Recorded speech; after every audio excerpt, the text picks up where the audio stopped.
Hello, everybody, and welcome to We Measure the World, a podcast produced by scientists for scientists. We're sitting in a meeting, and the guy who operated Hetch Hetchy, Bruce McGurk, he says, I don't understand. This is back in like 2006. There's no water in our reservoir. So we pulled up our little data, and within about 10 minutes, we were able to say, well, that's because it snowed on dry soils. Our data was showing that. So it was filling up the soils instead of going into the reservoir. And this was a key observation that we've now taken throughout California. That's just a small taste of what we have in store for you today. We Measure the World explores interesting environmental research trends, how scientists are solving research issues, and what tools are helping them better understand measurements across the entire soil-plant atmosphere continuum. Lorrie and Alan Flint obtained their PhDs in soil physics from Oregon State University and spent their careers as research hydrologists with the U.S. Geological Survey, both recently retiring with emeritus status. Initially working in desert landscapes, they developed measurement systems to characterize meteorology, shallow soil processes, and the deep unsaturated zone, as well as mechanistic models to simulate those processes across large landscapes. They now serve as co-directors of Earth Systems Modeling at Earth Knowledge, a data analytics and climate change risk company, where they continue to generate models and investigate influences of climate change in California, the Western U.S., and throughout the globe. And today they're here to talk to us about their work in developing scientific tools to guide water management and landscape resource planning in the face of climate extremes. Lorrie and Alan, thanks so much for being here. All right, so today we definitely want to talk to you about your careers, some of the projects you've worked on, your research interests. But first, can you tell us a little bit about your backgrounds and how you got into this intersection of soil science, hydrology, and data modeling? I started out in high school building instruments to measure wind speed from electric motors that would, if you go them backwards, they would generate electricity. And my brother and I built one, and that was my first wind speed sensor. But I ended up going to the Air Force, learning how to do instrumentation on big airplanes, and I learned how to do that. I spent a tour in Southeast Asia, and when I got out of the Air Force, I wanted to go to college. And when I went to college, I learned how to measure things and how to do instrumentation. And my major professor worked for Galen Campbell, who is at Meter Group, and I learned about instruments and measurements and how to interpolate between sensors that were spatially distributed to use numerical modeling. And that's how I got into the business doing this work. And I was sort of discovered by the U.S. Geological Survey as somebody who knew how to do measurements and modeling. And they wanted me to work on the nuclear waste site at Yucca Mountain to determine whether it was suitable for nuclear waste. And so they hired me and I went to work there. What's kind of funny is that they asked, the guy that was running the project asked for two people. He said, I need somebody with a PhD in soil physics and somebody that has a master's in soil physics that can run a soil physics lab. And at the time, my wife, Lorraine, was running the soil physics lab at Oregon State University. And he said, boy, do I have a job for you guys. Little did we know we were going to get on buses and go out into the middle of nowhere every day. So I started out as an art major, decided to go into wildlife. Couldn't get into grad school for wildlife because they didn't have any jobs available, so they weren't letting anybody in. So I started putting together thermocouple probes in Alan's professor's lab to get paid and get some experience. I thought, wow, this is kind of cool, being able to measure things in soils. So I ended up getting a master's in soils. A number of years later, got the PhD. I actually got to Yucca Mountain before he finished his PhD and rode that dang bus out to Mercury, out into the middle of nowhere, and decided it was actually soil physics, but it was hydrology. We were trying to understand net infiltration and meteorology. We had no preconceived notions of how the desert worked. So it's not like we brought anything to the table that was going to bias our interpretations of what we observed. And it ended up being an extremely useful perspective to be able to not think all the water was in the channels, for example. And so we were able to look at things regionally and determine what mechanisms were responsible for things in a very fresh way. And I think it really helped us in the Yucca Mountain project to come up with new and innovative ways, not just to measure things, but to interpret things, because we didn't have a library either. I think that's a really important point. that Lorrie makes, and that is when you go into a scientific investigation, preconceived ideas of what the results are not a good thing to take with you. You need to go in there with what is the question you're being asked to answer? What are the basic principles and understanding that you have? What data do you have available to you? What can you actually add to the measurement world? We were told when we went to Yucca Mountain and we were going to spend $2 million on boreholes, they said, oh, put them in the channels. That's where the recharge goes. No, it's not. 90% of the recharge does not go in the channels at Yucca Mountain. We learned that because we didn't listen to what people told us they thought. We thought about what we thought we could do. And so having preconceived ideas, not good. Having measurements, having data is really good. Yeah, the other key in the desert environment, you have to have long-term data. It doesn't rain every year. Right. There's not infiltration every year. There's not infiltration every year. So in order to interpret things, you have to have long, like we had 99 boreholes that we measured every month for 10 years. And it wasn't until the 9th or 10th year that we saw repeated instances where we could interpret what the mechanisms were. I wanted to dig into the significance of that location and why you were there, why the U.S. Geological Survey was there. What was the whole purpose of that project and its background? The background is that we worked for the nuclear hydrology program out of the Denver office of the U.S. Geological Survey because the USGS was studying the Nevada test site where they were blowing up nuclear bombs, and they wanted to know about contamination of water, contamination of groundwater. And so we were there because somebody in the U.S. Geological Survey recommended Yucca Mountain as a good place for burying nuclear waste, high-level nuclear waste, because they had studied nuclear waste for a long time. And they thought because of the low rainfall amounts that that would be a good place. And so when I got hired by the U.S. Geological Survey, they sent me to Nevada to say whether or not I could figure out what the infiltration rates were. Because the engineers said more than 1 millimeter a year of net infiltration over the nuclear waste canisters that they were going to bury underground would cause them to corrode. And that would cause contamination, which would end up in, ironically, Death Valley. And when we got there and we did our studies, we found out that the average infiltration rate was 17 millimeters a year. That was going to cause catastrophic failure of the waste canisters. But the idea was to understand how water flowed through the mountain and how much water flowed through the mountain. And so we started doing surface infiltration measurements. We started doing unsaturated zone instrumentation and measurements to try to understand how water flowed. And we had it was about a 2 kilometer by 2 kilometer area.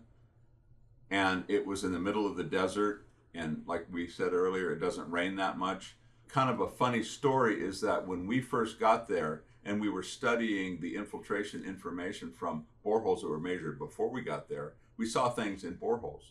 It wasn't for 6 or 7 years later when we had a major infiltration event that we realized what had happened in the past, that they had big runoff events before they built the boreholes, one of the ones that we looked at.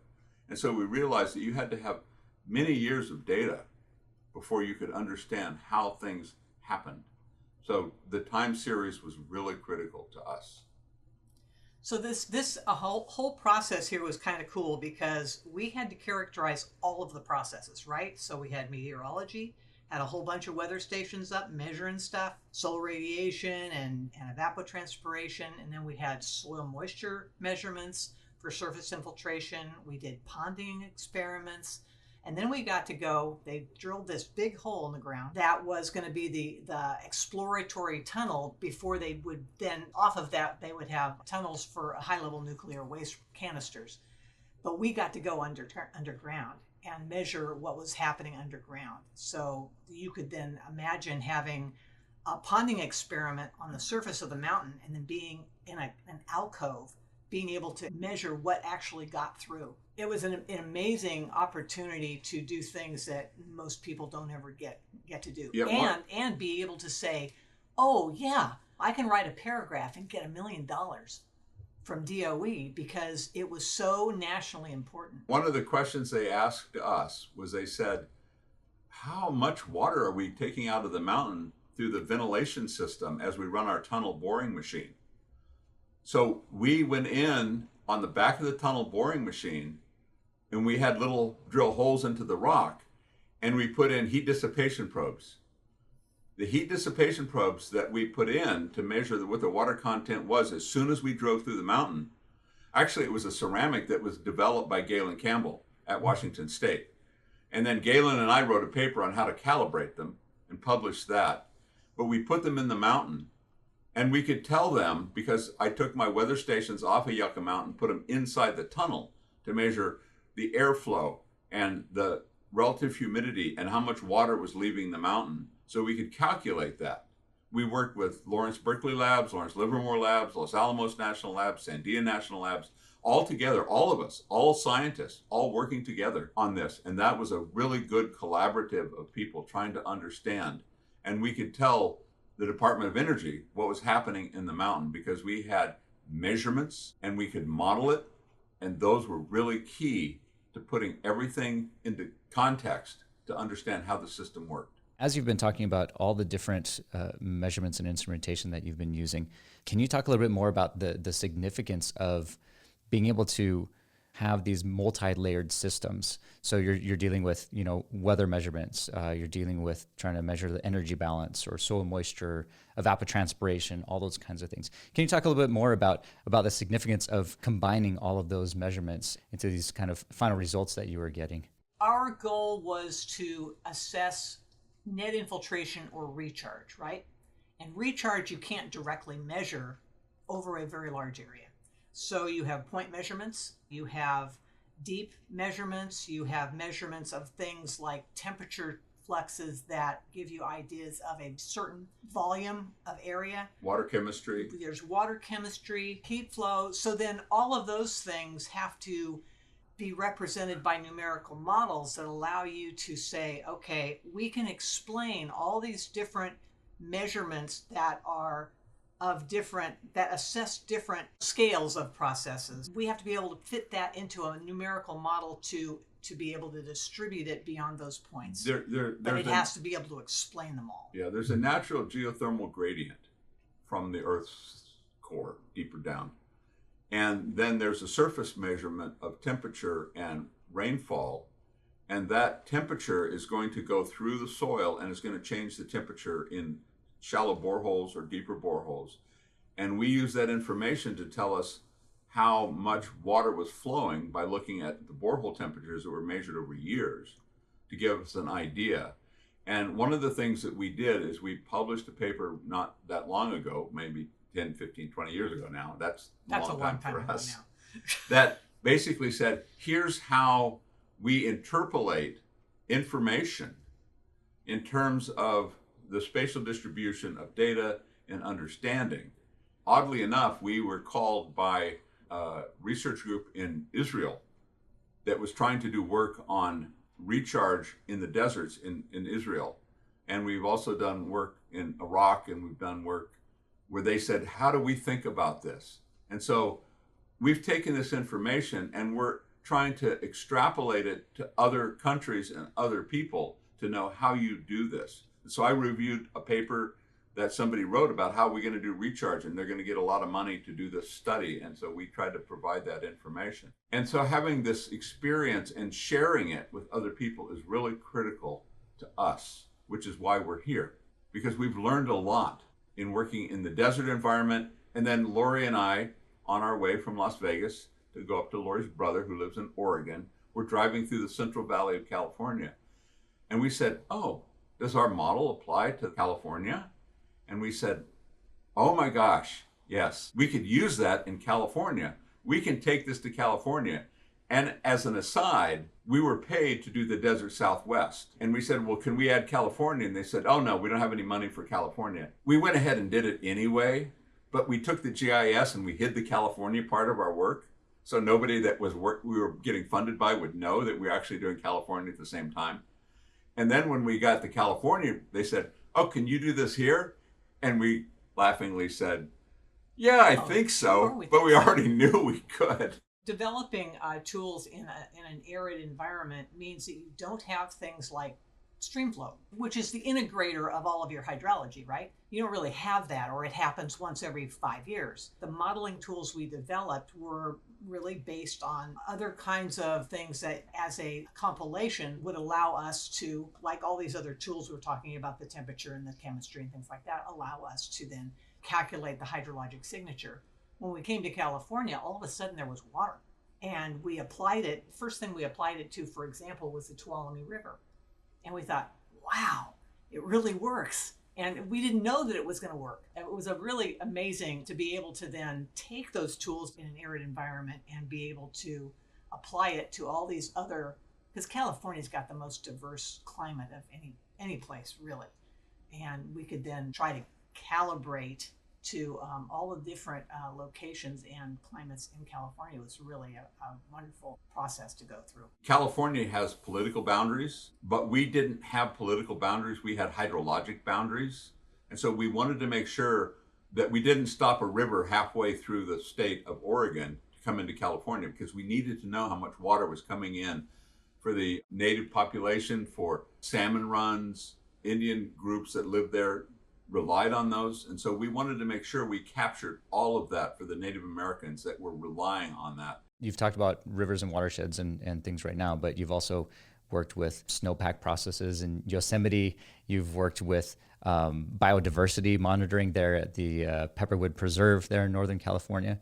How have these varied projects, have they complemented each other in your research? Have they kind of built one upon the other in any way? One of the things that started us out on this regional hydrologic modeling is that we were tasked by the U.S. Army for reconstruction in Iraq after the Iraq War. And they said, can you build a model of the Tigris and Euphrates River system so we can determine how we can resupply water to the wetlands at the bottom of the Tigris and Euphrates? That's where we started developing these regional scale models. And we realized that we can do regional scale modeling in order to try to address this. Now, given that we didn't have a lot of data, a lot of the guys that went from our Nevada office into Iraq had to wear these big body suits so they wouldn't get blown up. And then we couldn't find out how much water Turkey was delivering. We used the Army to give us satellite data so we could see the reservoir filling and emptying over time. And we could calculate how much water they were delivering because they controlled the headwaters of the Tigris and Euphrates for the most part. That was how we kind of started this, and realizing that when you do regional work, you need to have other people involved, whether it's Nevada, Oregon, in California, or Mexico. In order to be able to develop those models, you have to understand the processes because the models are mechanistic. We came to California, one of the first things we did after Yucca Mountain shut down was to get together with the people that were doing the hydroclimatology in Yosemite. We got to put our heat dissipation probes underneath melting snow so we could understand something about soil moisture and how snowmelt processes worked. We also went from doing it at a couple of places along the Tuolumne Tioga Pass Road. In the process of doing that, worked with the hydroclimatology people. We're sitting in a meeting, and the guy who operated Hetch Hetchy, Bruce McGurk, he says, I don't understand. This is back in like 2006. There's no water in our reservoir. So we pulled up our little data, and within about 10 minutes, we were able to say, well, that's because it snowed on dry soils. Our data was showing that. So it was filling up the soils instead of going into the reservoir. And this was a key observation that we've now taken throughout California. DWR has really jumped on it too, because now they think that soil moisture is a really key component of being able to forecast what's going to happen when the snow melts. They measure the snow, but they don't know if it's going to get into the reservoirs, which is really the key. To use those measurements to control the modeling that then allows us to forecast what's going to happen when the snow melts. We update this model every month for the Department of Water Resources of California. And we look at forecasts out, and we'll ask the state climatologist to say, what year do you think we're living in now?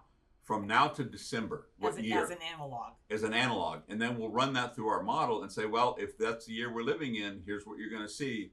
by the beginning of the next water year starts in October, but then here's what we're going to see through December.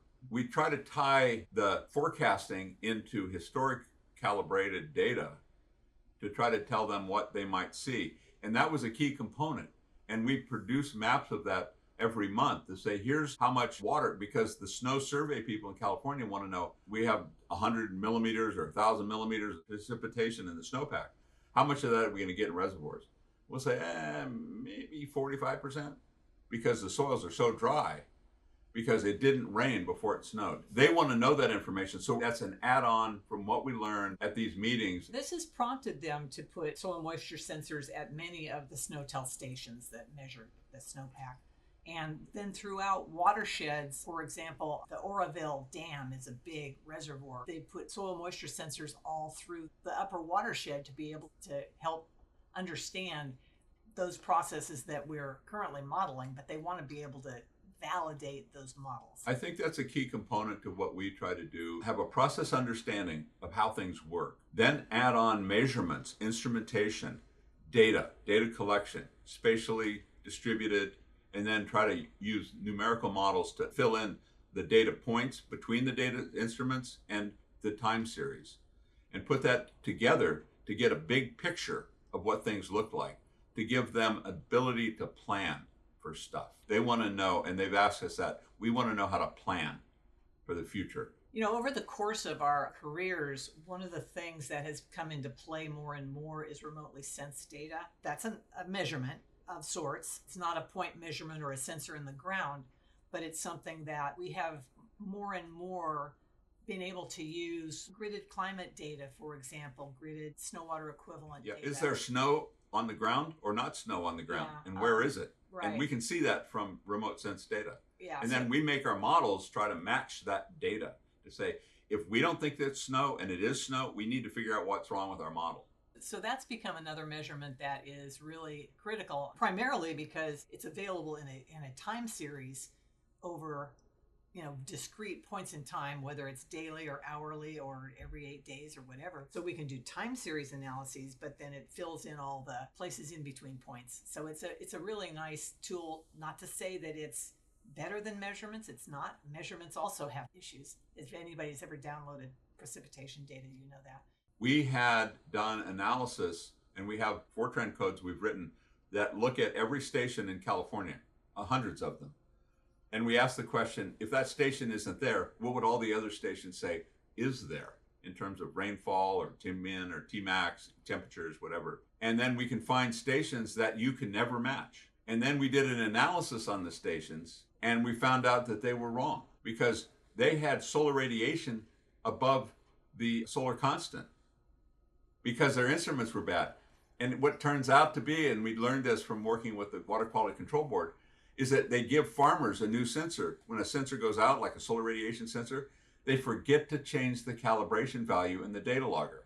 And so it uses the old calibration for the old sensor. And so everything is wild and crazy. And so there's an idea behind knowing what your data is, where it came from, whether you can rely on it. What are the issues that you have to deal with? Collect your own data. Does it represent more than just that one point on the planet? Correct. We had a colleague that went around and looked at all of these stations in Northern California. It actually visited them. And son of a gun, if that one temperature gauge was getting the exhaust from the air conditioning in a building. The Napa Mental Hospital, they put a station right next to it and the exhaust was blowing into the station. Or another example is that they had these stations at Davis at the University of California, and it had wind speed and wind direction that we used for years. Then they built a whole bunch of student housing. And after the student housing was built right next to the station, the wind speed and wind directions all changed. I wonder why. Maybe because the housing was there. And so we looked at that kind of stuff. We tried to understand people are changing the climate. People are changing the weather. You go live in Sacramento and you put all this asphalt down. Why do you think it's warmer there? Because of climate change or because there's a lot of asphalt absorbing the heat? Those are the kind of things that we're trying to understand our relationship with the data that we use and the data we collect. Sometimes models are better than measurements. Yeah, sometimes models are better than measurements. Galen, he asked me to go to this Tri-Society meeting. At the end, I said, let me tell you this philosophy story. As soon as I told this philosophy story, Galen jumped up and went to the microphone and he pointed at everybody in the audience and said, listen to this. When I was about 21, I was a sergeant in the U.S. Air Force, and I was stationed in Utapao, Thailand. And we had C-130s. They were 4-engine turboprops that we were flying around in Laos and Cambodia looking for MIAs, POWs, whatever we could see. And then we were put on a mission to find American citizens that had been in Cambodia, Phnom Penh, at the airport, because the airport had been surrounded by the Khmer Rouge. And our C-130, one of our C-130s was in there, but they couldn't get one of their engines started. The number 3 engine, which is next to the co-pilot side. And so they sent 3 of us in with our own C-130. I was the avionic instrument system specialist, an engine guy, and a fuels guy to see if we could figure out what was wrong with their engine to try to get it started. So we landed, we parked our plane in front of their plane. We got off, got on the plane that wouldn't start an engine and said, what's the problem? He said, well, it'll crank. The captain said, it'll crank, but I can't get it to ignite and fire. I want to see what's going on. And we said, well, why don't you just fly it the way it is? And he said, no, I only have 3 engines and that's not safe. So we said, okay. So we had our captain of our plane put his all 4 engines full bore so that we could get the wind off our propellers to try to get his prop to crank. And we looked, and I'm sitting in the center seat looking at the instruments, and I can't see anything wrong. The fuel guy can't see anything wrong. So they said, okay, let's go out and pull the panels on the engine and see if we can find out what's going on. And as soon as we started getting off the plane, we heard this huge explosion. We looked around and we could see that they were hitting the ground with these apparently 105 millimeter howitzers that the Khmer Rouge had captured. We dropped them a couple days earlier for the Cambodian soldiers. And then a day later, we dropped the shells, and apparently they captured half of them and half the shells. So they were trying to figure out how to use them and firing at us. And so before we could get to the engine, the captain ran off of the plane and yelled at us. He said, let's go, let's go, let's go. And we said, well, wait a minute. You said it's not safe. He said 3 engines are more than enough. And so 5 or 6 years later, when I was a graduate student, I realized that's my philosophy about numerical modeling. You may not get it perfect, but sometimes 3 engines is more than enough. One of my questions was about the idea of calibrating and validating your models, and what are some of the ways that you go about doing that to ensure the accuracy, both at a local or a larger regional. And we'll get into global stuff in a little bit, but yeah, can you talk a little bit about that process of calibrating and validating? So what we're using is a water balance model. So it's got all the components of the water balance. And so we have to calibrate or validate each individual component using PRISM climate data. For example, then we have to compare that to station data. That's one thing that we've done. The next component is evapotranspiration. And so Alan has compared it to CMIS stations, irrigation management system stations all over the Western US, for example, to calibrate the model. We can also calibrate to groundwater models that are using well data, water level data, to run their models. And then we can say how well our inputs to their models work. They have to tweak our recharge estimates a little bit. So now we have an estimate of what the recharge is in different basins. Ultimately, the goal is to match stream flow. Stream flow is a quirky thing because people take water out of streams and put water back into streams. So we're trying to do things in unimpaired conditions to get good calibrations and then be able to say, okay, downstream, this is what's happening. So it's like modeling things in ungauged basins, but you calibrate to a process that is explained in locations that do have good stream flow data. Yeah, we did learn that in Northern California, when we were having a hard time matching stream flow data, we did not realize until later that the marijuana growers from Mexico take the water out of the stream for their marijuana fields, but don't tell anybody. And so the water doesn't make it down to the USGS stream gauge. That happened in the Eel River area. And we didn't know that. It was claimed to be an unimpaired gauge, right? Right. Yeah, and they didn't know it. They didn't know that somebody was stealing water Yeah. for marijuana fields. And you can't go look because if you do, they have heavily armed people there patrolling their property. So the USGS will not go there to find out why we're not getting the data. They try to use aerial photographs. They use aerial photographs for that. Either. 2 examples on instrumentation and a calibration. One thing is, what is the solar radiation value And the way they measured that is they had a whole bunch of companies that make solar radiation sensors. And they all went to a high elevation area in Switzerland. And they all put all their sensors together. And then they looked at what was the mean, the standard deviation, the distribution, who was way off or who was way over or who was way under. And they tried to come up with a consensus of what the actual values were. And that's how they determined that. We did that with net radiometers, and we did a whole bunch of net radiometers when we worked at Yucca Mountain because we had the funding. And we found some net radiometers were way off. And we told the guys that made them, and they go, oh, and then they fixed them. But when we looked at other instrumentation, let's say evapotranspiration, potentially ET, and we have a station in California that's right next to a station within 5 miles from a station they have in Arizona. And they were 10% higher than ours for 2 or 3 years. And I worked with the woman that was running the station for the University of Arizona. And it turned out that we used what's called a grass standard. So a shortcut grass standard was you multiply ET by 1. They used a alfalfa standard, which you multiply by 1.1. So their station was 10% higher than ours all the time. And they decided, oh, that's not good. So they changed theirs to a grass standard. And so then we started matching. Those are little things that you learn when you cross state boundaries and how people do one thing in one state and something in a different state. It was a challenge doing this for the whole U.S. We have a model for the whole U.S. and we were pulling in all this ETO data. We had to ensure by going into all the little details to know if this kind of situation was giving us, spatially distributed stuff that was not going to match. And this is some point that we probably want to make in this, is that you collect a lot of your own data, make sure your data is right, but if you use other people's data, make sure you understand where the other people's data came from and how they got it and whether it's consistent with what you're trying to do. And there's a point in time at which if you're going to do regional modeling, you're not going to put the data out there. You're not going to put instruments out there. I mean, I put eddy correlation stations out in Yosemite. I put them out in Pepperwood Preserve in Sonoma. I can't do that everywhere anymore. I can't. No, you have to have a model that is constrained across a number of environments so that we're getting the ends of the climate spectrum. And then we use that model to model North America and South America. Then we can use some remotely sensed data to make sure that we're getting the snow processes right, things like that. There's a point at which you can't use station data for everything. You've got to build something that reflects it and then apply it. You can model the United Kingdom and they've got really good data, but try modeling North Africa. Yeah. Right? There's not much to constrain you there. It's just hot. Along these lines, and in working within California, and you did mention that California is an extremely diverse state in terms of topography and climate.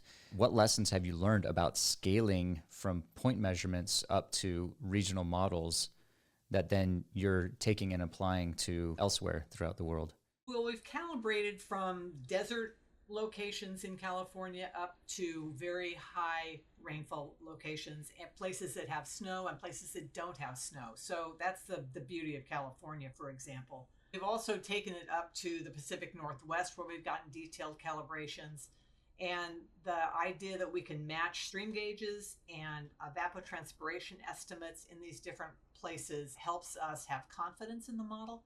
That being said, it's a little bit iffy when you go to someplace like Afghanistan because the data there isn't good enough for us to say how well it is. So there are caveats associated with modeling in places that has very poor data. But if you can match in places that is climatically diverse, having coastal processes, mountain processes, deserts, and almost rainforests, it helps you think that your tools are actually good. That being said, everywhere you go, you have input data, right? So we have soils data, for example, soils properties. Those soil properties are relying on, if we go someplace else, we go to Spain or Afghanistan as an example, the data may not be as good. So whenever you go anywhere else, you've got the climate, you've got the hydraulic properties of soils, you've got the potential evapotranspiration and actual, so vegetation species and how much they transpire. That data is all input into the model wherever you're applying a regional model. And we're going to not do as good a job in the Yukon probably as we are in British Columbia, because just data availability and quality, it has to go into models to constrain them. Using historic literature value, and this was a study that I think Galen Campbell did at Washington State, and that he used the minimum and maximum air temperature to try to estimate what the solar radiation was and how much cloudiness there was. And he did it for 3 stations around Pullman. And I thought, this is a really good idea. So I tried it in a couple of stations in California to see if I could do the same thing he did. Me being a little bit crazy, I did 180 stations. And then I made the parameters that I got out of his equations, and I made a geostatistical map of it. And then I made that map, and then I used it to estimate another 45 or 50 stations that I did not use in my calibration. And I matched them because it worked. His methodology worked. And so we learned to take things that were atmospheric and bring those into a bigger picture, because atmospheric parameters are a lot easier at a higher level, 2 meters, 3 meters, 4 meters above the ground, versus this near subsurface stuff. A guy that worked for me, I had him run all my little weather stations. We were 2 meters. And he was giving a talk at a soil science meeting in Las Vegas one day. And they said, well, what are you studying? He said, I'm studying the atmospheric parameters at 2 meters. And the guy looked at him and said, what does 2 meters matter? Who cares about that? Bill, my friend, said, how tall are you? Yeah, micrometeorology is a key process that determines the water balance at the surface, right? Because it's defining the gradients. You know, how fast is the wind blowing? If it's 1.5 meters a second, 1.5 meters per second, Galen says that's enough to cause the disruption of the boundary layer conditions. That's a key that we learned. He did it. He measured it. He wrote his papers. In case you wondered, we're a fan of Galen's. We are too up here as well. In what you've done, do you feel that ground truthing is going to continue to be a necessity? At least ground truthing, you know, whether it's remote sensing or modeling or whatever it may be. Or do you think that our technology might advance beyond the need for ground truthing? I think ground truthing is really, really important, but I think that ground truthing is by a variety of measurements. It's not one way to ground truth. It's not one instrument. It's not remote sensing. It's not one stream gauge. It's a combination. If you have a remote sensed snow and they say, oh, here's 300 millimeters of snow, which they've said, and then we go, well, wait a minute. The rain guys say there was only 200 millimeters of rain. How'd you get 300 millimeters of snow with 200 millimeters of rain? There's something wrong here. There's a disconnection between them. And then we try to look at where there is a connection and how they relate to each other. So that's a really important point, is that ground truthing is important, but you have to have it through different methodologies. You have to have different pieces of information. If you have so much runoff, but there wasn't enough rain to match that runoff, was that groundwater coming out of the system that was there before? And that's what's leading to the runoff. Getting the big picture is really key from a hydrologic perspective, about understanding where's the water coming from, where's the temperature, where's the snow, where's the sublimation, how big is sublimation, how much water did we lose? And now they have this idea of a thirsty atmosphere. You've probably heard that term. The atmosphere is thirsty, so it's taking on more water. It's one of those things that we're trying to better understand and try to investigate. 2 points to be made here. The more remotely sensed data we use, the more we have to understand how they actually, because they're just taking some picture of some heat signature, right? And then they're turning that into something that is a water value. The sensor isn't actually measuring the water. They're measuring something else. It's like vegetation and things like that. So we have to understand what kind of information they're using to ground truth. But then we also have to recognize that they're coming up with better sensors and all of those things. And maybe some of those sensors are better than historically. But we also have the influence of climate change. So now we are getting conditions that are outside of the historical Correct. That's parameters. A big point. So does that mean we're now extrapolating our data as opposed to interpolating? And it becomes more and more difficult to validate it. Unfortunately, some of the politics say things happen a certain way, which isn't the way in reality they happen. And it was at 5:31 a.m. the other day that the stream gauge the USGS had in the Guadalupe River blew out because the floods were so high. But they didn't want to put in a warning system because it would cost too much money. But the USGS sent out a signal. The National Weather Service got that signal and sent it out to the local community and said, you guys are in deep doo-doo, so to speak. Nobody got the message. When all these warnings come along, the water levels went up by 26 feet in 45 minutes. It blew out our USGS stream gauge. The National Weather Service saw it and said, holy moly. No one was there to answer the phone. And there were no sirens, there was no warning, there was nothing. We've got to integrate measurements and warning, because as climate's going to change and things are going to happen, and there's going to be tornadoes and there's going to be hurricanes, we need to be on top of it because we have measurements. We can transition now to your current work with Earth Knowledge. And Earth Knowledge seems like a deeply collaborative organization.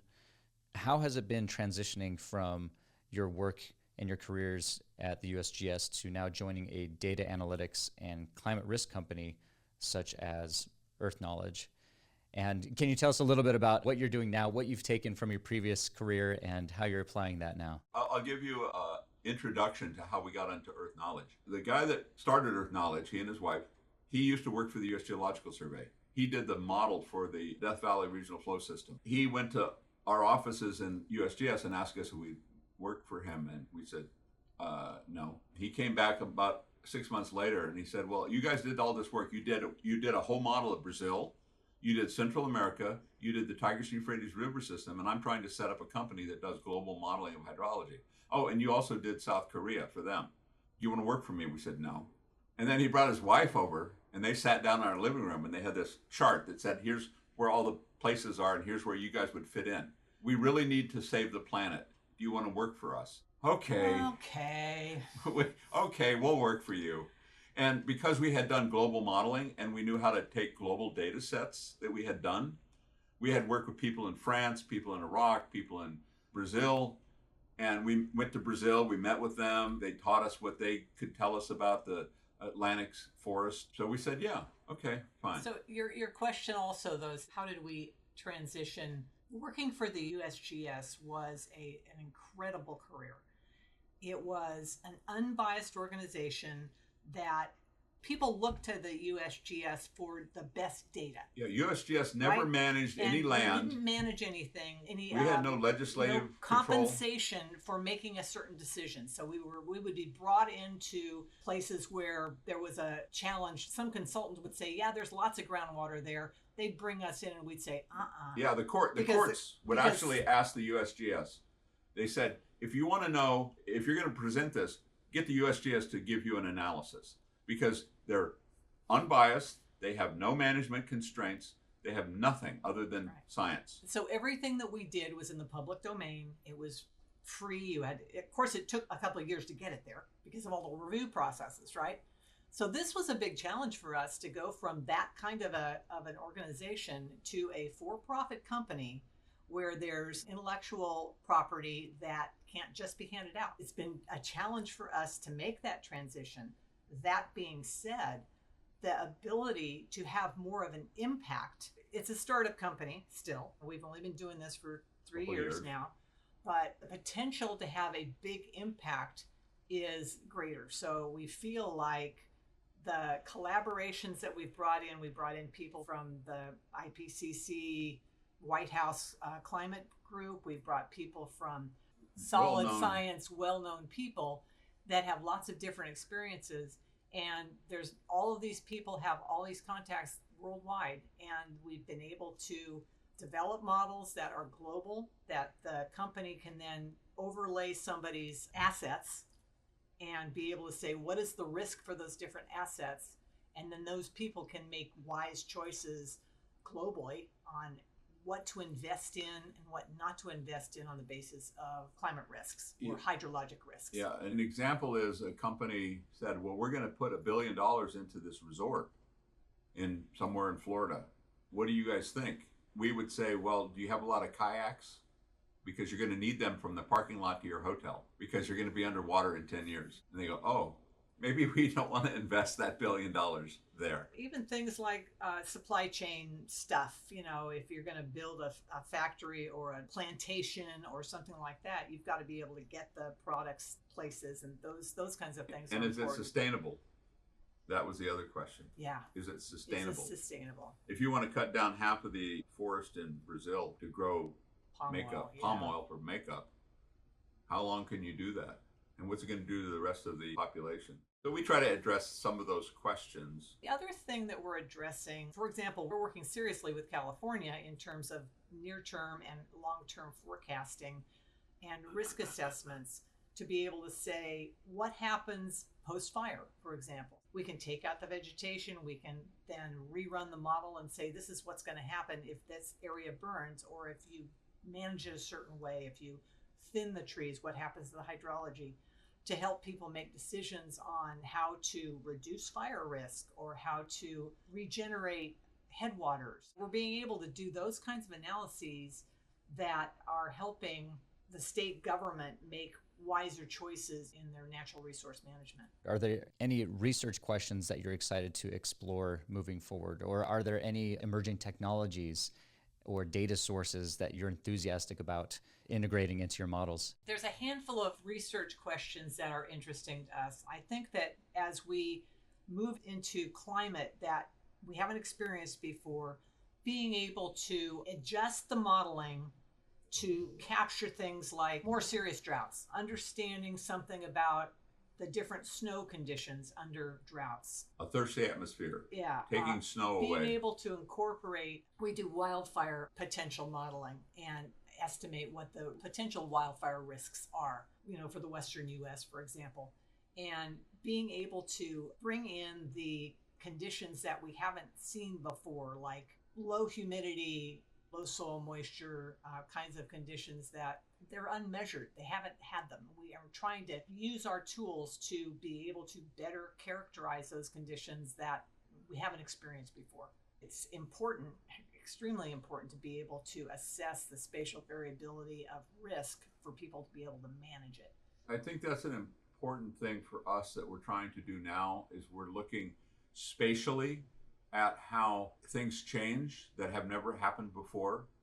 How hot is the hottest place in California? How hot is it going to be next week when it's going to be 107 in Central California? And getting an idea of, we're going outside of the normal range that we've seen, and how does that impact the ecology, the plants, the trees, the animals? Birds can move pretty easily, but tortoises can't move that fast. Except my daughter's tortoise is pretty fast. Okay, she's very fast. Some things can't move that fast. Redwoods can't move that fast. And so we're trying to understand that. One of the things I'm working on right now, up until 2019, the PRISM data set, which is a data set out of Oregon State University that estimates gridded climate. And they're funded by insurance companies because they can say, no, you didn't have a drought. To some farmer that says, oh, I had a drought here. So no, you didn't. You're just making it up. But in 2019, they changed everything. When we did our analysis of snowmelt parameterization, snow accumulation temperatures or melt, we did it pre-2019. So now we're having to redo the whole thing.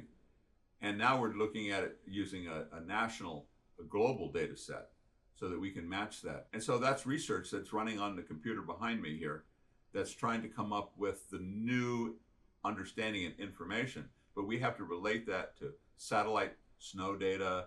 We have to relate that to runoff data, all of that stuff. So yes, there's new stuff happening all the time that we're trying to come up with. The other new thing that we're doing is daily forecasting, 10-day out forecasting using the Weather Service forecasts, and being able to come up with metrics of interest as you go from winter through springtime snowmelt and then drying out into wildfire season, coming up with the best metrics and visuals to communicate the information to the people on the ground as they're transitioning into different climate states through the year. Last month, they really cared about how fast it was drying out in different places. The risks were going to evolve the soonest for things like wildfire or landscape stress or trees dying or whatever. I think that's a really important point to get across to people. I'm a scientist, I'm a modeler, I understand conceptually how things happen, but Lorrie is an artist, and putting the science that we do into an art form that you can explain. And as our friend in DWR says, I have to explain this stuff to people that probably never took a class in physics in high school. As scientists, it's always a challenge to be able to explain it to your mother. Yeah. If you can't explain it to your mother, you probably don't understand it. But you have to be able to couch it. You can have the detailed science version, but then there's always the bullet that says, this is what this really means. Yeah, there's the artistry to it. And that's an important part for scientists, is that you've got to get the artistry into your language to understand what you think it means, and then get it into a position where somebody that has a high school education and never took physics, or as a manager, or a politician, we have to explain this stuff to Gavin Newsom, right? He's got to be able to understand it in order to release any funding. Yeah. I've given tours to the Department of Energy secretary, to senators, to congressmen, and one congressman at Yucca Mountain, when I was there, and I explained to him in very clear terms, he said, I understand everything you said. You should be a politician. There you go. That's your next step of your career there, right? No.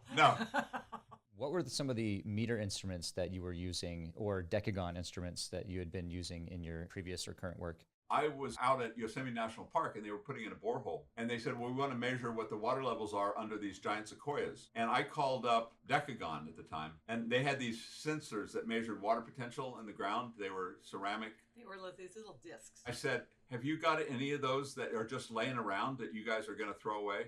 Can you send them to me? And they said, oh yeah, we got about 40. So they threw them in a box and they sent them to me Federal Express the next day. And I had them down in the borehole the next day because I didn't have any money. I had no funding. I just did it. Decagon, CX2, WP4, instruments. I met with Galen about a month or 2 months ago. And he said, one of the funniest things I ever heard was Lorrie said, if a WP4 had been a man, she'd have married him. We use those things beyond belief. And when we were down in Yucca Mountain, Galen, his family came out to visit us in his big van. Well, they ran out of gasoline. So I had to take their van over to the Mercury gas station and get DOE to fill their gas up. And I said, don't charge it to me, just fill it up. Okay, guys? And he went out to our laboratory, and we said, here's the trouble we're having with the CX2. It's getting humidity into it and it's changing the values. He said, you got a screwdriver? He took the whole thing apart and rebuilt it there in our laboratory to make it work for us. And then he learned to change it in Decagon. We pushed the limits of a lot of the instrumentation. For example, heat dissipation probes, when they were originally calibrated, only went to a certain dryness. And we pushed it, and Alan published with Galen, to take it all the way out to as dry as the atmosphere could get. Made it much more useful in unsaturated zone condition as opposed to some just wet ag soil. The history on this is that, Eric Campbell started Campbell Scientific and Galen was his brother. A lot of our original work was done with Campbell Scientific equipment. All our weather stations. And stuff like that were done with Campbell Scientific. But then my major professor got his PhD from Galen Campbell. And so I learned instrumentation through him, learned about Decagon and started getting some of their instrumentation. And we found out some of the stuff they did. Their WX2 was made for food industry. And we said, food, soils, what's the difference? We'll push the limits as best we can. Well, then we ended up using it for rocks. And then they ended up using it for rocks. And we learned how to do that. So yes, we used a lot of stuff from Decagon. We bought a lot of stuff from Decagon, put it in the ground at Yucca Mountain. There's stuff still there, probably at Yucca Mountain, although they may not be measuring it now. We've got stuff locally. We took our Campbell Scientific weather station. It's sitting over in Sonoma County at Pepperwood Preserve. We got it surplus to us from the Yucca Mountain Project, and then we donated it to Pepperwood Preserve, which was their first station of weather measurements that they had. Now they're currently a sentinel site. And now they're a sentinel site with the whole California's whole with biodiversity. all of California for climate change. Climate change sites, yeah. My final question would be, do you have any other final thoughts, anything that we didn't cover that you'd like to make sure that we touch on? Any advice for future generations or the general public or anything along those lines? Mentor. I have been working really hard in my career in the last 15 years to mentor women in science, because a lot of the women that I work with need help living in the USGS man's world. And so I have put a lot of effort into mentoring women on how to survive and how to do their science. And some of them cringe when I give them books to read that were written by men in the 1950s. Oh, that sounds like a man's work. And I basically say, if You don't like it, write your own story about women in science. My sister-in-law, Lori's brother's wife, is a historian, and he is a historian as well. And they do studies on women in science. And so she's given me a lot of information. But I think mentoring people and helping people along is really key to taking what you know and passing it on to the next generation. There's your personal knowledge, there's your philosophy of science, there's your history of science. To me, is what I've tried to do to another generation. A friend of mine, she's getting her PhD in University of Nevada, Reno, and I sent her a book on The Art of Scientific Investigation by Beveridge. I sent it to her because I want her to have a sense of how I got to learn about the art of scientific investigation, and that's part of where I learned it from. I will close by saying science is being badmouthed and degraded throughout the national discourse right now. And science is knowledge. It's how we know stuff. It's how we make decisions. It's how we characterize our environment. It's how we forecast what's going to happen to us. And I hope that over time we can revitalize the appreciation of science, the necessity, absolute necessity, that we need to fund it. We need to support it. We need to teach our children and we need real things. Science comes from the Latin scientia, which means knowledge in Latin. That means we know stuff as scientists. Lori and I, being former federal scientists, really need people to understand that federal scientists do stuff. They're important people, and we can't just lay them off. I'm a Veterans of Foreign War member. I did my time in Southeast Asia, and they're laying off thousands and thousands of people from the Veterans Administration, which has an impact on me, and I don't like that. We did our time, we did our service. And as a federal government scientist, we weren't paid like national laboratory scientists are. You know, when a national laboratory scientist retires, they actually get the salary that they retired at for their retirement. So if you're making $180,000, you get $180,000 a year as a retiree. I want to support government scientists. Yeah. I really believe in that. And I want to support science equally well. I think science is knowledge, critical to how we're going to move forward, how we're going to cure diseases, how we're going to take care of the fact that nobody had a siren for how we're going to predict whether or not we're going to get too much water if you're in a girls' camp because nobody warned you because they didn't want to spend the money to buy a siren. In case you wondered, we have passion about what we do. We're passionate about science, about being a scientist, a government employee, all of that stuff, and helping everybody else, moving it to the next generation, moving it to men and women. You know, I was a USGS scientist, but I have at least 6 graduate students that I got through their PhD or master's programs because I was adjunct faculty, because I cared about moving it forward and moving it on what I learned to somebody else, the next generation. Well, we appreciate you sharing your passion with us. So thank you very much for doing that. Our time's up for today. So thank you again, Lorrie, Alan. We appreciate you taking the time to talk to us. It's been a very interesting conversation. Thanks. All right. Thank you. And if you in the audience have any questions about this topic or want to hear more, feel free to contact us at metergroup.com or reach out to us on X at meter_ENV. And you can also view the full transcript from today in the podcast description. That's all for now. Stay safe, and we'll catch you next time on We Measure the World.